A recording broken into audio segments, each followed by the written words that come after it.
Hello and welcome to my presentation on Unit 8, Roles and Responsibilities of a Registered Nurse. My name is Joyce Asiedu. In this presentation, I will be discussing the recent changes and their impact on the roles and responsibility of a registered nurse, discussing the role of the Nursing and Midwifery Council in relation to nursing practice, analyzing the implications of the Code on Nursing Practice and the role of the registered nurse, explaining the need for effective communication in the multidisciplinary healthcare, and finally, I'll be evaluating the effectiveness of the multidisciplinary approach in a healthcare setting.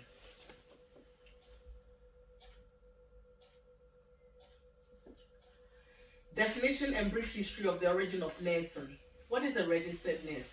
The Royal College of Nursing defines nursing as nursing is the use of clinical judgment and the provision of care to enable people to promote, improve, maintain, and recover, or when death is inevitable, to die peacefully. Registered nurses have a wide range of roles and responsibilities across multiple settings governed by laws, ethics, and the code of the NMC. The nursing profession began with the work of Florence Nightingale and Ethel Gordon Fenwick. Florence Nightingale, who led a group of female nurses to Crimea War in October 1854 to deliver nursing service to British soldiers. On their return from war, Nightingale established nursing education programs in a few British hospitals which were organized around specific set ideas on how nurses should operate. Ethel Gordon Fenwick, former matron of St. Bartholomew Hospital, campaigned for the state registration of nurses and resulted in the Nurses Registration Act 1919, which brought them under one profession, which successfully went through a series of changes and then emerged the Nursing and Midwifery Council, which has been in operation since 2002.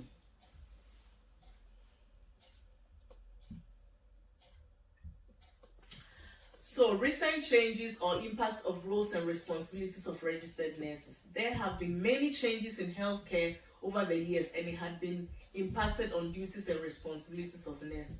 Nurses today are constantly making decisions, gathering data, making medical assessment and prescribing drugs, and this has changed the profile of a nurse as a career.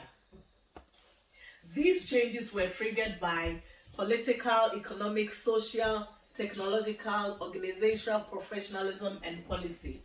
So, political changes.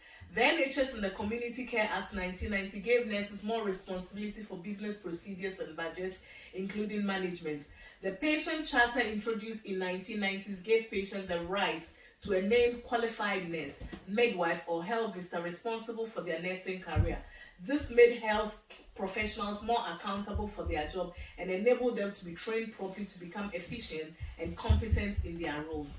Between 1992 and 1999, the Department of Health reviewed policies leading to nurses being given rights to prescribe medication for minor illness and injuries in health promotion and palliative care roles. This has had an effect of improving access to medicine, cutting waiting times for patients, and reducing workload for nursing in practice. The introduction of Project 2000 changed nursing from a vocation to a profession and placed emphasis on the wider aspect of health education. The rules implied by the NMC was that a registered nurse must be qualified in at least one of the four fields of nursing, those being adult nursing, pediatric nursing, learning disabilities, and mental health. The Modernization Agency was founded in 2001 to redesign and expand the skills and the roles of health professionals. Nurses would be assessed on their honesty, competency, ability to solve problems, and coordinate care as examples. NMC Standards for Pre-Registration Nursing Education 2010 was introduced to prepare nurses to take a range of roles, including leadership positions. Clinical commission groups introduced in 2013, which replaced the primary care trust, indicated stronger leadership and open communication system to create safer healthcare environments and improve quality of care for patients. Economic changes. How much financial and other resources that are made available to the healthcare sector are determined by the amount of money contributed by the public, mostly through taxation. Fall in budgets impact economic changes through inflation, rising cost of living, and a low percentage increase in salaries. For instance, in 2011, the government's imposition of a 1% cap on the NHS pay rise led to a negative impact on nurse retention and recruitment. With a growing of older population in the country, there was the need for more people who care for them. This has contributed to an increase in demand for nursing healthcare professionals, implying more educative formal training and increase in cost. Financial pressures can bring change that are not beneficial to the patient. This occurs when the healthcare system takes decisions about which services and treatment to provide and to whom. Nurses are also trained to manage patients in the community and to keep them away from hospital, reduce the cost, ease space, and make beds available for serious illnesses. Social changes. Medical research, nursing science, and advancement in technology have promoted longer, healthier lives with fewer and more treatable illnesses, as well as increase in cost of caring. Long-term care and chronic illnesses are becoming more common. This has put a lot of pressure to increase the demand and supply of health services to care for a growing elderly population. There is therefore the need to increase the healthcare services, including hospitals, long-term care. Nurses must adapt to these social changes and must be responsive to the needs of the patient. This has made the role of a registered nurse challenging to the NHS, needed to facilitate more training on the jobs and universities so they are equipped and updated with all necessary information to develop appropriate services and treatment to patients. Technological changes. The continuous advancement in technology is having an impact on how nurses perform their daily duties and responsibilities. Nurses now make use of wireless device, special call system, easy access to patient record, as well as monitoring device to track the progress of patient recovery.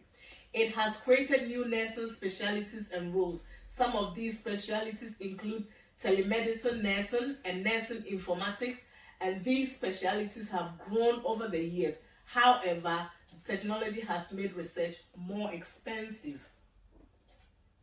Organizational professionalism and policy. In addition to the role of the Nursing Midwifery Council, the Clinical Commissioning Group (CCG) were introduced after the Francis Report 2013, which advocated the nursing leadership and open communication system, which created safer health care environments and improved quality of care for patients. This meant nurses would need to carry out risk assessment and adhere to other safer policies as part of their role. The Royal College of Nursing set out 4 key areas of competence: professional values, communication, interpersonal skills, nursing and decision making, and leadership management and team working. Specialist expertise has developed in response to the changing needs of patients and the general population, as well as innovation in healthcare policies and provisions. These roles were created to increase efficiency, support career progression, reduce waiting times, and improve patient outcome.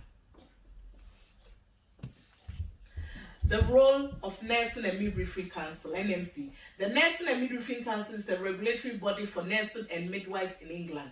It was established in 2001 under the Nursing and Midwifery Order established by Parliament. The aim of the NMC is to maintain and register nurses, midwives, and health visitors through setting and monitoring standards of education, practice, and conduct through handling complaints about misconduct and unfitness to practice of those on the register. The vision of the NMC is to ensure safe, effective, kind nursing and midwifery that improves everyone's health care and well-being. To qualify to be entered onto the NMC register, newly qualified nurses must meet the NMC eligibility requirements criteria to take the test of competence. Since April 2006, registered nurses have been required to confirm they are fit to practice by renewing or revalidation of their registration every 3 years. The code. The codes are the professional standard that nurses, midwives, and nursing associates must uphold to register to practice in the UK.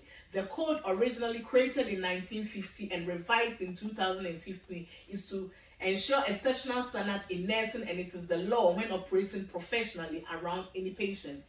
They are organized under 4 domains: prioritize people, practice effectively, preserve safety, promote professionalism, and trust. Prioritize people. This requires that practitioners uphold people's dignity and respect irrespective of their gender, race, sexuality, and religion, and treat them as individuals. The registered nurse always acts in the best interest of the people, as well as respect patients' right to privacy and confidentiality. Practice effectively. This requires practitioners to act in accordance with the best available evidence, such as ability to interpret results and the use of communicate decisions, which will be accountable for and used to delegate tasks and duties to other members within the setting which they work, and this will result in better patient outcome. Preserve safety. This requires registered nurses to recognize and work within the limits of competency, which requires practitioner to recognize and work within one's limits of competence and practice of duty of condom. Also, raising concerns with vulnerable patients as well as prevention of potential harm, and keep everyone under your care safe. Promote professionalism and trust. This ensure by always maintaining and defending the reputation of nursing and midwifery, fulfilling all registration requirements, adhering to the legalities of the settings within which they are working. This also includes cooperation with all investigation audits to ensure the nurse is compliant. Analysis of the implication of the Code of Nursing Practice and the role of the registered nurse. The objectives of the code is to safeguard and healthcare well-being of the public by ensuring provision of high standards of care to patients and clients. The NMC monitor the professional standards of practitioners through a professional standards team. They provide clinical and managerial leadership for their clinical professionals to achieve high professional standards and provide framework to enable action to be taken against and to protect patient and member of public. Action is taken if registered nurses fail to uphold the code. In serious cases, there can be a removal of practitioner from the register, and in some cases, prosecution. The sanctions vary from caution or suspension to striking of order, and is made to protect the public, maintain public confidence in NMC and the profession, as well as uphold the standards in conduct and performance. A striking of action is when the registered nurse is removed from the register and is not allowed to work or as a registered in the UK. The role of mentors and continuing professional development, CPD, within the profession. With a reference to NMC, a mentor supports a nurse under training and plays different roles at the beginning of placement, during and after placement. They help clarify learning objectives, expectation and assessment outcomes with the student nurse, as well as identify the competence, confidence, and the level of experience in relation to professional code of conduct.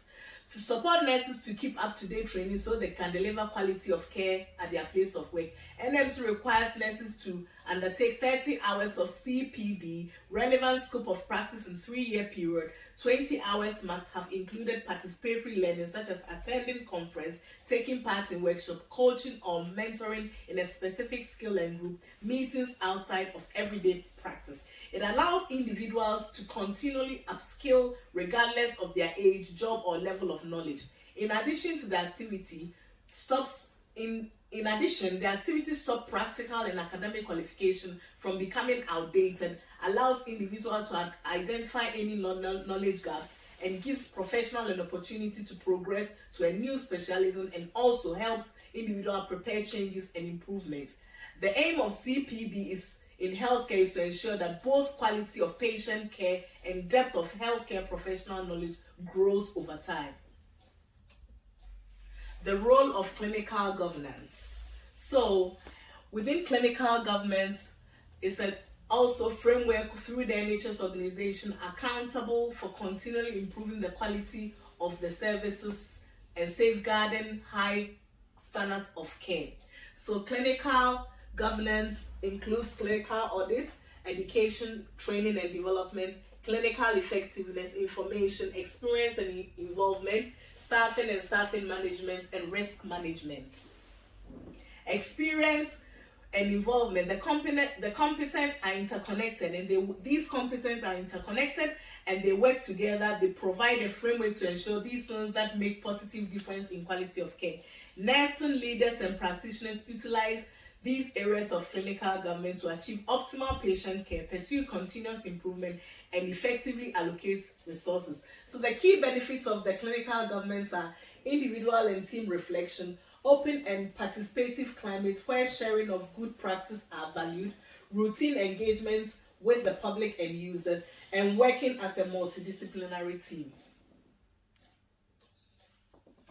The need for effective communication in multidisciplinary healthcare setting.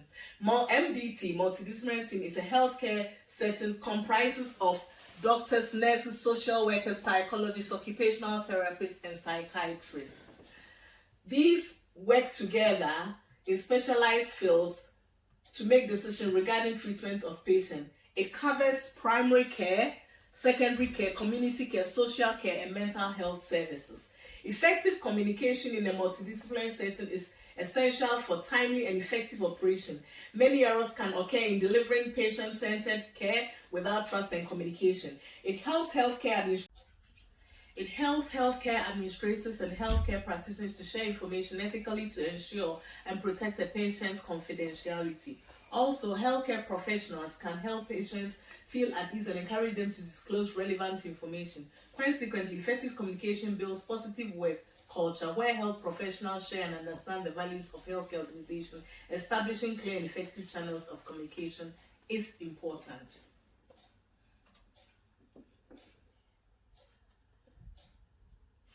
The need for effective communication in a multidisciplinary healthcare setting. Effective communication works simultaneously with the patients, where healthcare professionals and the patient both leave the power to decide. Team can come up with alternative treatment plan in both end, and patient care provider is satisfied as patient power is being given to them for their choice. A multidisciplinary approach is effective when teams collaborate and collaborates the expertise and skills of different health professionals to assess, plan, and manage care jointly to achieve the best outcomes of patient treatment. The nurse's role in multidisciplinary team is more than just caring for patients, but in addition, working in partnership to make them central to the care they receive. So, in the nutshell, the effective communication benefits are protect patients, saves on cost, increase day-to-day operating efficiency, encourage teamwork, reduce complaints, increase nurses' self-confidence, helps prevent errors. Evaluating the effective communication in a multidisciplinary team. So, in a multidisciplinary team, the successful nursing depends on the quality and relationship built between nurse and patient. Effective communication among staff, encouraging effective teamwork, promotes continuity and clarity within the patient care team. Good communication encourages collaboration, fosters teamwork, and helps prevent errors. Nurses work closely with patients and other healthcare professionals in the MDT, and every member within the team understand their role, responsibility, and accountability when the nurses serve as advocates for patients in their care. Key attributes of patients MDT include collaborative practice, clear communication, clear definition of roles and responsibility, clear goals and objective strategies, recognition and respect for team competent leadership. Patient safety can be at risk due to lack of critical information, misinterpretation of information, unclear orders over the phone, overlooked changes in status. So, advantages and disadvantages of multidisciplinary approach in the healthcare settings. So, the advantages gives patient access to an entire team of experts. It improves service coordination. It expedites the referral process. It allows patient involvement and accountability. Disadvantages include time pressures and restraint, different professionals from different backgrounds, scarce resources, incomplete decisions happen without complete information. Thank you.